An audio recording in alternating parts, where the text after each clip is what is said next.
बोलो जयकारा बोल मेरे श्री गुरु महाराज की जय। श्री अमर ज्योति दर्शन शरणागति। सन 1942 में जब आपने गुरु दीक्षा ली तब आप 8वीं कक्षा में पढ़ते थे। सेवा और भजन अभ्यास करने के साथ साथ आप श्री दर्शन के लिए प्रथम वर्ष में 1 बार, पुनः 2 बार और मैट्रिक पास करने के पश्चात हर पर्व पर श्री आनंदपुर में आने लगे। आपने शिष्य रूप में पूर्णता का अभ्यास इस प्रकार कराया। नौबत बाजे ज्ञान की, शून्य दुजा फहराए, गगन निशाना मार के पलटू जीते जाए। भक्तर पहिरे प्रेम का, गोरा है गुरु ज्ञान, पलटू सुरती काम ने ले, कमान ले जीत चले मैदान। सद्गुरु से ज्ञान की प्राप्ति कर अभ्यास के द्वारा सुरती को गगन में पहुंचा देने का कार्य जो कर लेता है, पलटू दास जी कहते हैं कि वही अपने जीवन की बाजी को जीत लेता है। प्रेम का कवच पहनकर गुरु ज्ञान के घोड़े पर सवार होकर जो अपनी सुरती रूपी कमान को साथ लेता है, वही शूरवीर ही विजय का डंका बजा सकता है। आप भी वही सच्चे शूरवीर बनकर आए और दृढ़ संकल्प एवं अभ्यास द्वारा लक्ष्य की प्राप्ति कर ली। आपका दिल दुनिया के कार्य व्यवहार से उपराम रहने लगा। आप जब भी श्री आनंदपुर में आते तो एक पर्व से दूसरे पर्व तक, कभी कभी 2-2 पर्व भी यहाँ सेवा में व्यतीत करते। आपको अंदर ही अंदर श्री सद्गुरुदेव महाराज जी का प्रेम अपनी ओर खींचता।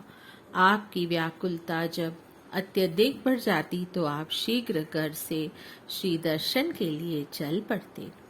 एक बार पर्व समीप था। आपको घर में आए अभी 15 दिन हुए थे। आपकी व्याकुलता सीमा पार कर गई और अभी अभी श्री आनंदपुर जाना है।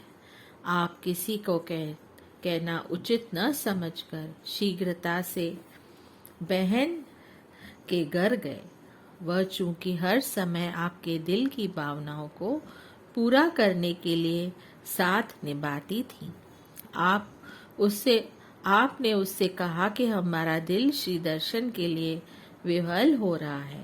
बहन संकोचवश आप अपने घर वालों से कुछ मांग न सकी थी, फिर भी उसने कहा, यदि आपका दिल है तो मैं साथ चलती हूँ। बिना किसी अन्य से कहे और बिना सफर खर्च लिए भी आप चल दिए।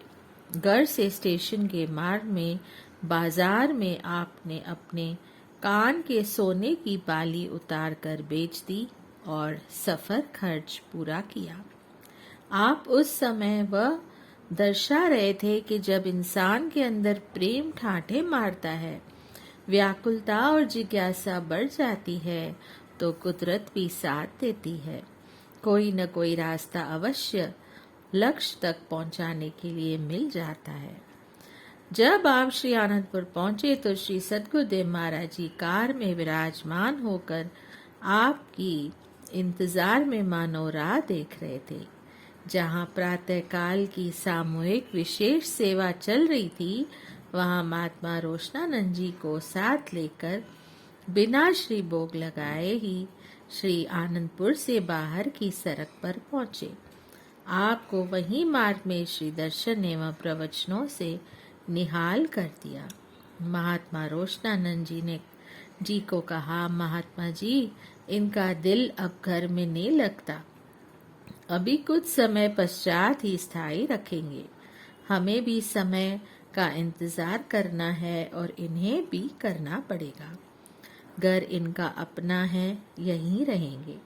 आपकी अविरल अश्रुधारा देख श्री प्रभु जी ने ढाढ़स बंधाया।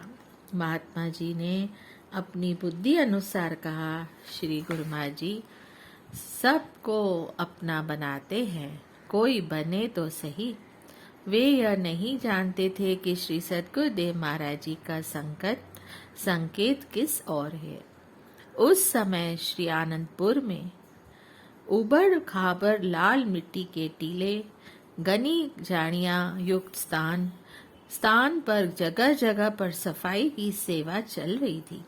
आपको जहां पर सेवा मिलती, जी जान से सेवा में जुट जाते। श्री सद्गुरुदेव महाराज जी की प्रसन्नता ही आपका जीवन थी।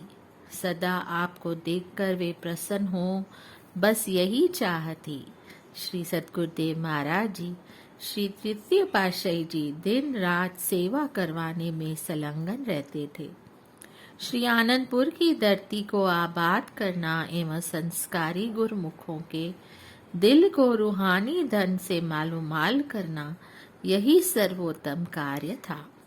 श्री सद्गुरुदेव जी, श्री चतुर्थ पातशाही जी साधु वेश में व अन्य महात्मा जन एवं भक्त जन सब सेवा भक्ति में जुटे हुए यही कहते कि न जाने हमारे कितने जन्मों की पुकार ने श्री आनंदपुर दरबार की पुण्य भूमि की सेवा का सौभाग्य दिलाया है।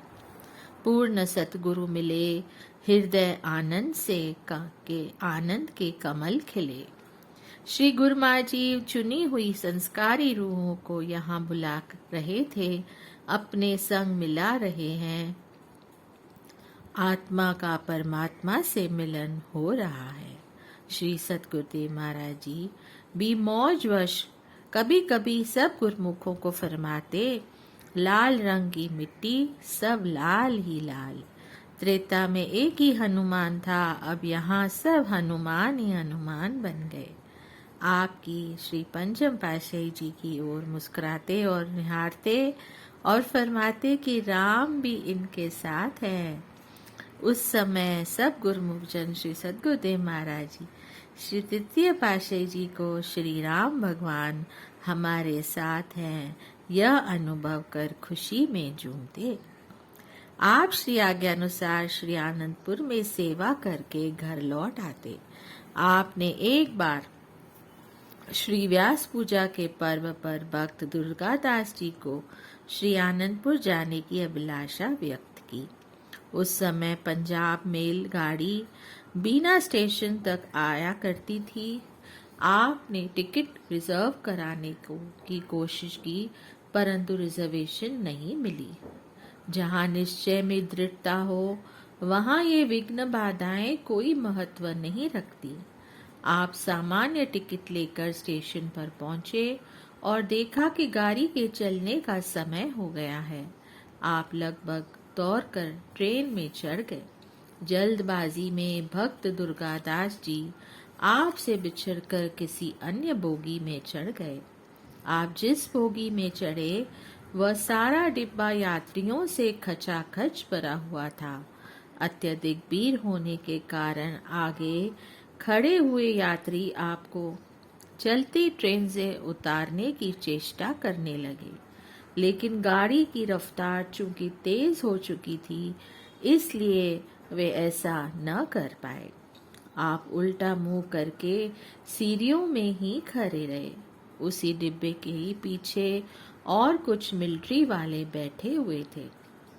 इधर आपने श्री प्रभु जी को दिल से याद करते हुए विनय की, प्रभु हमारे दिल में आपका दर्शन पाने की तीव्र उत्कंठा है, क्या आप दर्शन नहीं देंगे?